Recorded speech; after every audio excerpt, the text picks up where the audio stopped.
Hello and welcome back to another episode of what am I talking about episode? I mean, girl, welcome back to my YouTube channel. We are doing day 3 of the trial of Joel Chavez the third. So today we're on day 3 finally, you guys. So let's get to it. If you guys want to read it yourself, you can go on KGNS on their website and read it yourself. Who is that? So I will also be putting the link down below if you guys want to just click on it. I've been doing that to every single video. So if you guys want to go read it yourself, click on the link. I will post it down below for you guys. So here we go. Day 3 was August 9th, 2023. Let's go. Laredo, Texas, KGNS. The trial for the man accused of killing his pregnant girlfriend entered the 3rd day. On Wednesday morning, the trial of Joel David Chavez started with a Laredo police cell phone data extraction expert going over cell phone data. However, the jury was not present during the time. Investigator Rolando Perez went over his training and expertise. The assistant district attorney clarified that because the defense asked what he is specifically going to testify on, that he can attest to what he found is accurate as well as his overall analysis as a digital forensics expert. Perez said that he was on the stand to testify the physical location using GPS coordinates. Perez went over the applications used and device events as well as third-party applications. Application usage and what was going on inside the device at the exact time. Perez said he will go over some of the ride-share data from Lyft and that no data was altered at any point. The defense brought up Apple Health data and Roberto Bali asked Perez if he had a Fitbit and he ran in place. Would it register those steps? Perez said those steps would not count. Bali brought up running on a treadmill, and Perez said that those steps would register because they are strides. Bali and Perez went back and forth on the issue regarding smart devices and which steps count and which do not.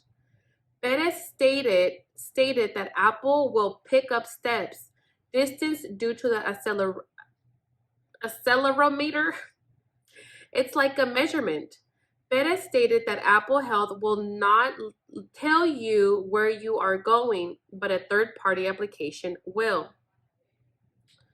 Perez stated that the location will be brought in, but not based on the steps, but from third-party applications. Perez went over some, did I write that again? I think I read that twice, whatever. Perez went over some of the third-party applications that will be brought in as evidence, such as Life 360, Apple Health apps, Lyft data, Facebook Messenger, as well as other social media apps, Instagram, and Snapchat that were in the report. After going over all the data that Perez will use in the testimony, Judge Knotson ruled to allow him to testify. However, he will not testify on Wednesday. For the expert, defense says they will question his reliability on serology, not his qualifications. The state then called on Garen Foster, a forensic serologist. I don't even know what that is. Serologist? If anybody knows, leave it in the comments. A forensic serologist is the screening. It tells us right here. A forensic serologist is the screening of a potential biological. I'm gonna need somebody to explain it if I was a 5-year-old. Thank you. Of potential biological materials on items. DNA analysis is conducted on items such as looking for blood. Foster explained some of the methods they go through the process, such as examining saliva or seminal fluids. Seminal? Is this saying right? Seminal. I know I'm saying that wrong. seminal fluid. I don't know. The state continues to ask about the method Foster uses on how he would reach his conclusion. Foster continues to explain how confident he would be in his findings, such as if blood was really blood. Bali stated that in the DNA's report, it can't conclusively say that it was DNA from blood, to which Foster agreed. Foster then spoke about the chemical uses for tests, saying that presumptive tests will only test positive in the presence of blood. Bali went on to ask Foster if the test would pick up other chemicals that look like blood, such as horseradish. Horseradish? I thought horseradish was white. Wait, what's horseradish? Horseradish. Is that the one for the tacos? Horseradish? Horseradish. Why was I going to say pepinos? Rábanos, right? Horseradish, rábanos. I don't look like blood. Foster said that serology can determine the biological origin and only gets genetic profile. Any blood that is found, he can only say that blood came from the location, not a person. Okay. After listening to Foster's expertise, Judge Knotson allowed him to testify because he is not making absolute findings that his findings are accepted industry standard. Well, findings that his findings are accepted. The jury was then brought back in as Foster took the stand, who is a forensic scientist supervisor at the Bexar County Crime Laboratory Forensic Serology DNA Division. Oh, Lord Jesus, that is horrible. Where do you work at? Oh, I just work at the Bexar County Crime Laboratory Forensic whatever the fuck division. That's horrible. Foster said he has been in the profession for 29 years. Foster said he has testified before on DNA comparison roughly 175 to 200 times. Foster explained how DNA works to the jury. Forensic DNA oh shit, Jesus Christ, hold on. I had a hard time reading this the first time. Forensic DNA analysis,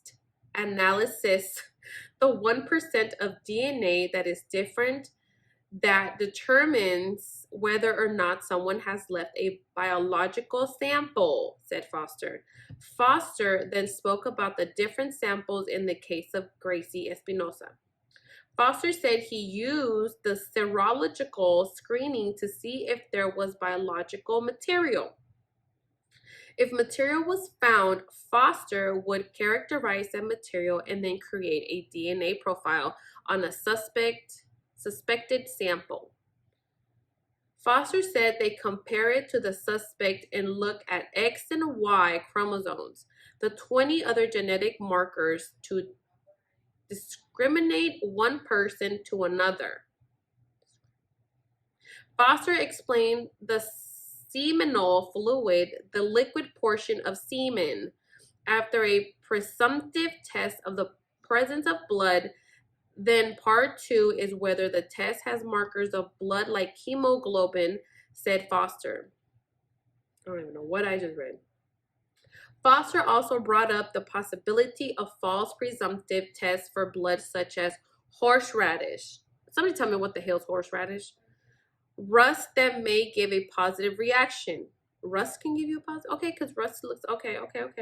Foster then showed jurors some of the copies he prepared for the case. Foster received 3 different items for this case. The first was from Joel David Chavez III. The second was from Gracy Espinoza. And the third was the placenta, products of conception. I think everyone knows what a placenta is.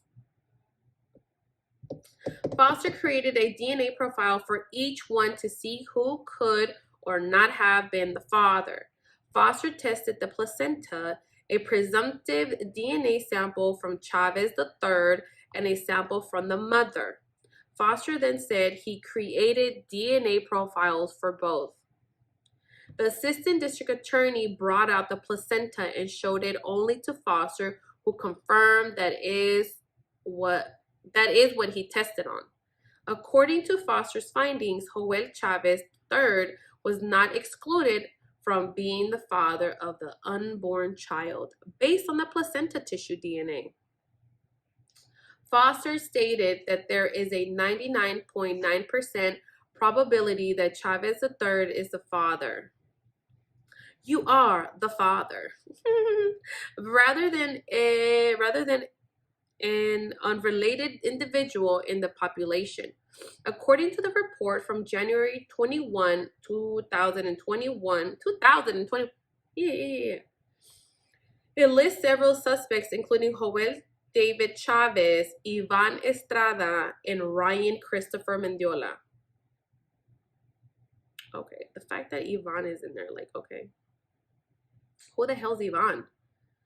Foster said they gathered a lot of swabs from the bathroom, kitchen. Kitchen swabs from the bathroom, kitchen sink, kitchen pipe, bedroom wall, restroom floor, front door, and bedroom floor.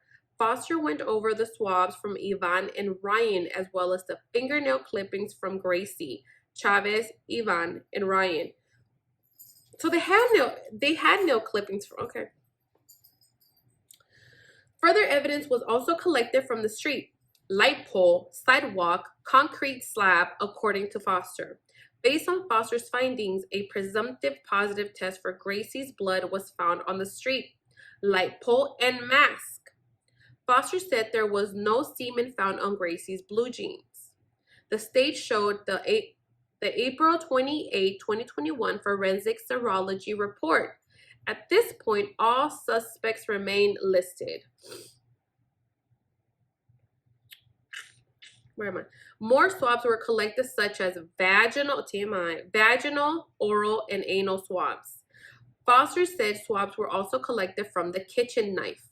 Foster said that a few items tested positive for blood, such as shirt, blood, and bed sheet, as well as on the rubber gloves that were collected as evidence.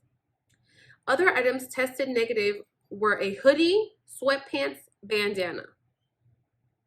According to Foster, the undergarments tested positive for possible presence of seminal fluid.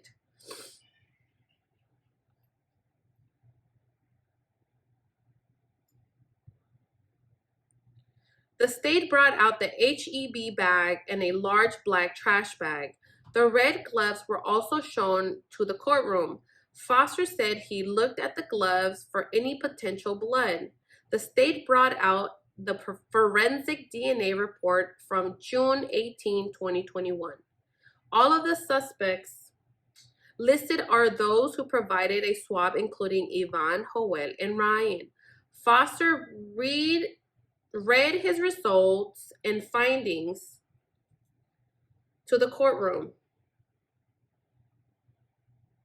DNA analysis was conducted from each item. Foster spoke about Gracy's left hand fingernail clippings. He said that no foreign DNA was found, but extremely small foreign DNA sample on her right hand, but was unable to make a DNA profile from it. So she had some type of DNA on her right, under her nails, but they couldn't make a freaking profile from it. According to Foster, the samples from Ryan's fingernail clippings was human DNA, consisted with 2 contributors. Foster confirmed that Gracy's DNA was under Ryan's fingernails. The assistant district attorney asked Foster if this type of phenomenon is common during sexual exchanges, to which Foster agreed. When Foster went over the fingernail clippings of Iván Estrada, he said there was no foreign DNA.